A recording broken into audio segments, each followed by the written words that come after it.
Mitra bisnis Presiden Jokowi mengatakan hampir 2 juta masyarakat Indonesia saat ini masih pergi berobat ke luar negeri seperti Malaysia, Singapura, Jepang, Amerika, dan Jerman. Akibatnya devisa negara yang hilang karena hal ini pun mencapai 165 triliun rupiah. Ada komentar, masyarakat berobat ke luar negeri karena di Indonesia kurang dokter spesialis. Dan ada juga yang bilang, fasilitas kesehatan di luar negeri lebih bagus dan tidak mahal. Dan untuk membicarakannya lebih lanjut, saat ini kami telah tersambung dengan Sekretaris Jenderal Perkumpulan Dokter Seluruh Indonesia, Dr. Erven Gustiawan Suwangto. Baik, Dr. Erven, bagaimana komentarnya? Ya, kalau kita lihat sih kami dari PDSI ya, Perkumpulan Dokter Seluruh Indonesia melihat ini karena memang ada kesalahan sistem ya.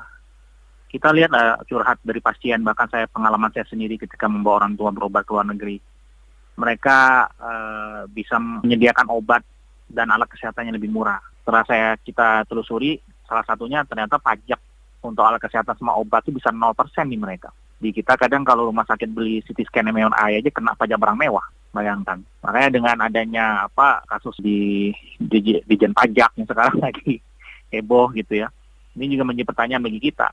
Apakah layak misalkan alat kesehatan juga dan obat itu dikenain pajak? Taruhlah dikenain pajak, apakah sampai ada yang kena pajak barang mewah seperti itu layak atau tidak gitu kan? Kita tentu bisa menjawab. Kemudian selain itu transparansi sistem gitu ya. Jadi misalkan pasien itu berobat itu kadang sudah tahu duluan mesti bayar berapa, ada paketnya. Sebenarnya dengan kita sudah ada sistem BPJS itu sudah ada paket juga. Dan BPJS ini juga lumayan sudah lama-lama memperbaiki diri gitu ya. Ketinggal di ini aja apakah tarifnya itu masuk akal atau tidak. Itu aja sih. Karena kalau kita lihat BPJS di luar negeri, sistem jaminan mereka ya itu sebulan bisa 400.000 tuh kalau di Thailand. Itu pun sudah sekian tahun yang lalu. Di kita kadang kena puluhan ribu aja, 20.000 aja, 30.000 aja udah ngoceh-ngoceh ya, padahal beli rokok aja bisa gitu misalnya. Jadi kesadaran masyarakat itu juga penting dan seringkali mereka kalau ke luar negeri malah lebih loyal gitu ya. Jadi kalau mereka berobat ke luar negeri mereka lebih percaya sehingga mereka mungkin alatnya canggih, dokternya juga banyak dari lulusan luar negeri ya. Kadang kalau kita ke dokter Malaysia, Singapura itu sebenarnya rata-rata dokternya lulusan Inggris.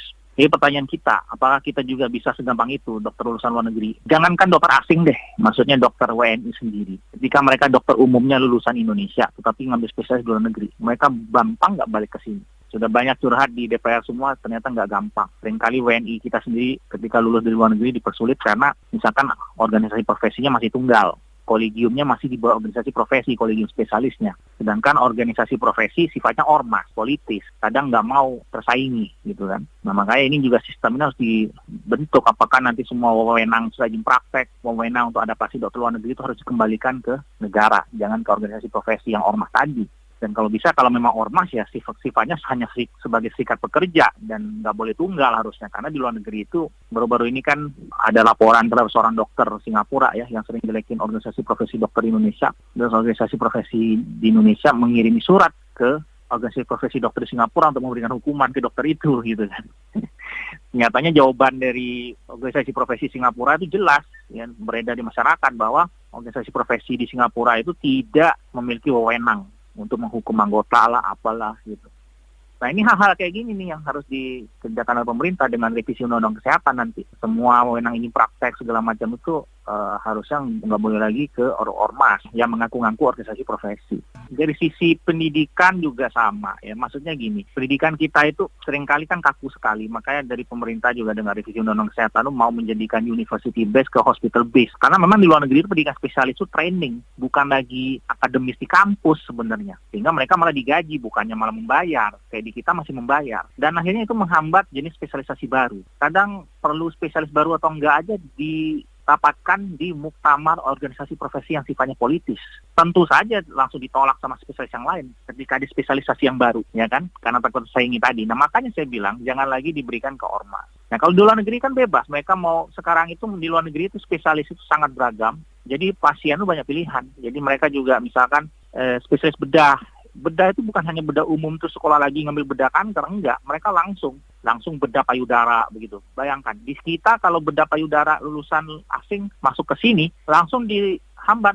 Karena apa? Karena dianggap di Indonesia belum ada bedah payudara. Kamu harus kalau bedah umum dulu misalkan.